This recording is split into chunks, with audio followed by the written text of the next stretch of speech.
Do you cry from hunger too? The question sliced through the storm like lightning. A tiny, barefoot black girl no older than 10 stood before a billionaire, offering him half of her stale bread. She thought she'd stolen everything from him, his company, his future, even the little girl who called him dad. But in just 24 hours, he would take it all back, destroy her plans, and reveal a truth she never saw coming. The rain hammered the steel and glass canyons of Manhattan. On Wall Street, where fortunes are made in seconds, David Thompson, CEO of the East Coast's largest fintech empire, was on his knees. 42 years old, net worth $2 billion, drenched in a $3,000 suit, sobbing like a lost child. That's when she appeared.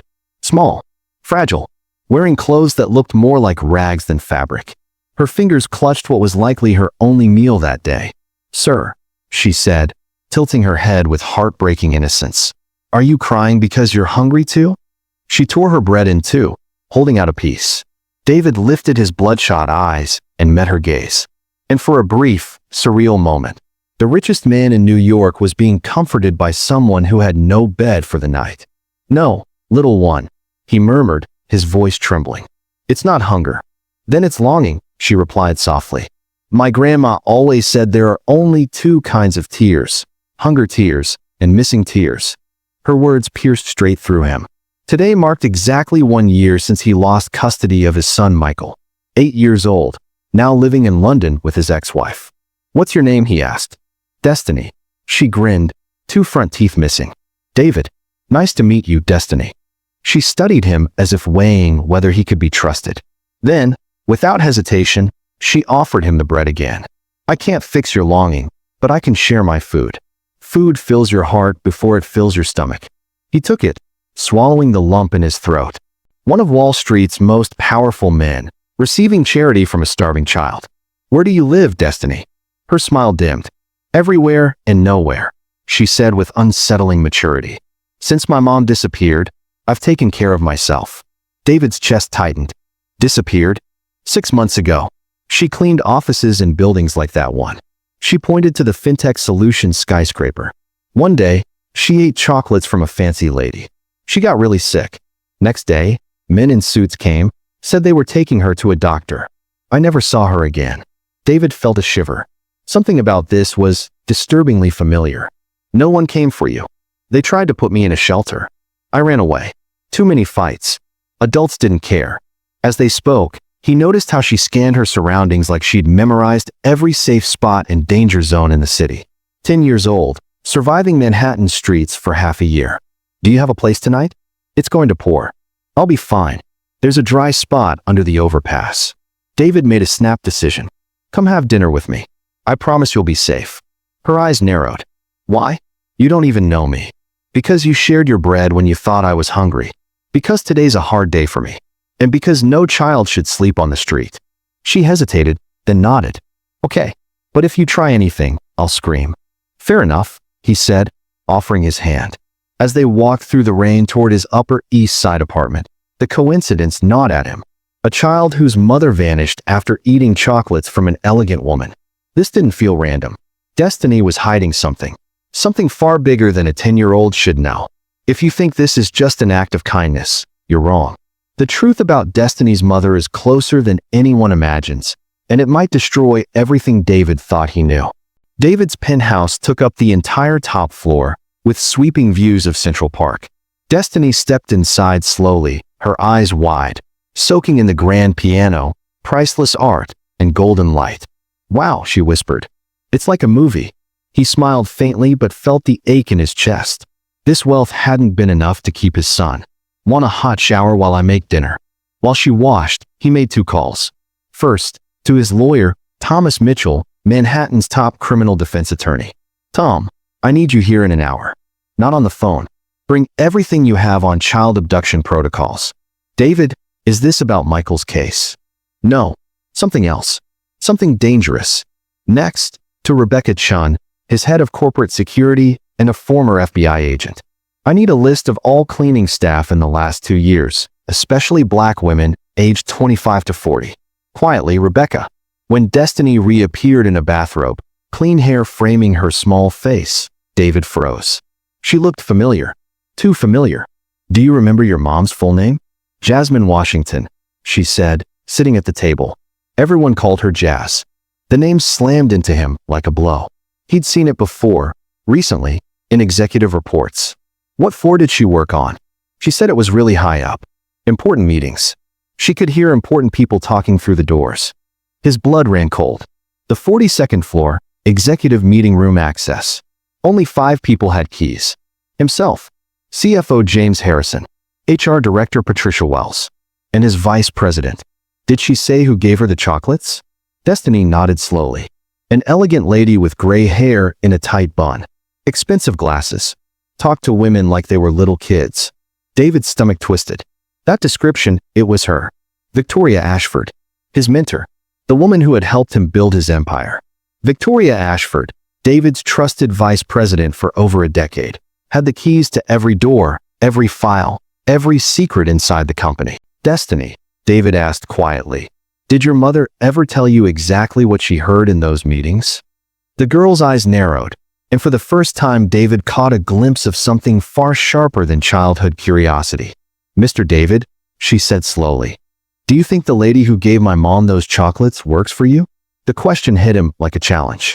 Destiny was connecting dots at lightning speed. It's possible, he admitted.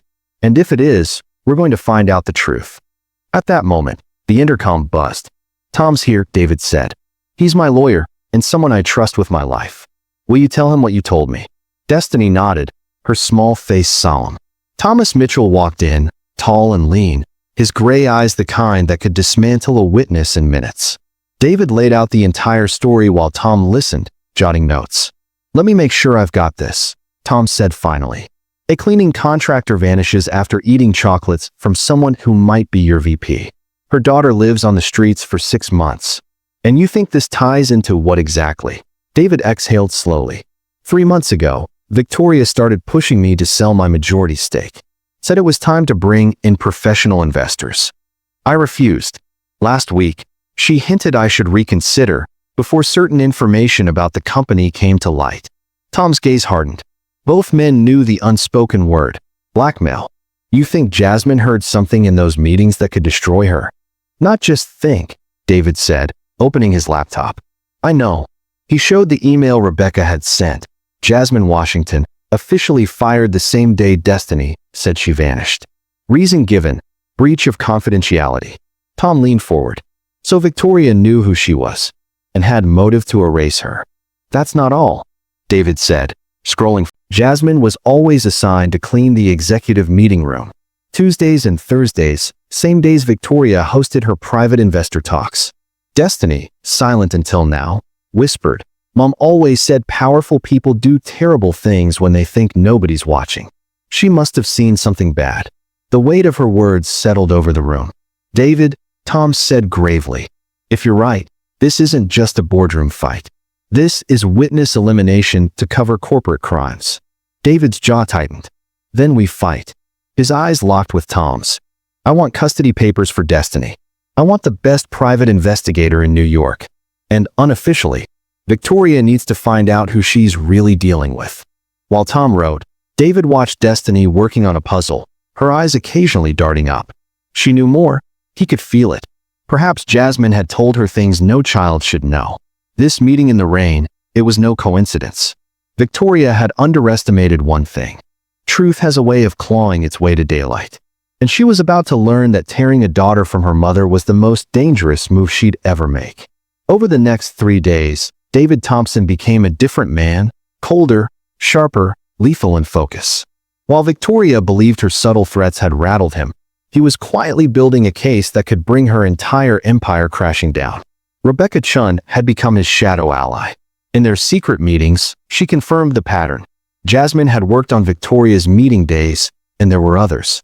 3 more contractors fired for confidentiality breaches in the last 2 years, Rebecca said grimly. All after being on the 42nd floor. That's not coincidence, David muttered. No, Rebecca agreed. It's a system. A pattern of eliminating witnesses. Destiny had settled into his apartment like she belonged there. Even starting at a private school David enrolled her in under the radar. That night at dinner, her voice broke the tense air. Mr. David, I need to tell you something about my mom. Both David and Rebecca turned to her. She always kept important stuff in a little notebook. Said when you hear things you shouldn't, you write them down so you don't forget. When those men came for her, I grabbed a few things before I ran away from the shelter. I hid the notebook in a safe place. David's pulse kicked. Destiny, can you take us there? She nodded. The next day, she led them through a maze of alleys, into a forgotten subway tunnel.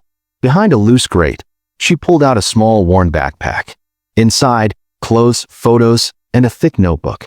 Jasmine's handwriting filled every page. Dates, times, names, conversations she'd overheard. October 23rd, Victoria met with men with Russian accents. Discussed moving $50 million into offshore accounts through shell companies. November 15th, Victoria on phone with Martinez. Threatened him. Accidents happen to people who talk too much. December 2nd, showed Cayman Islands account details to a man in gray suit. Said David will never suspect. I'm like a sister to him. David's blood ran hot. This wasn't just corporate pressure. Victoria was laundering money on an international scale. Then Rebecca pointed to the last entry.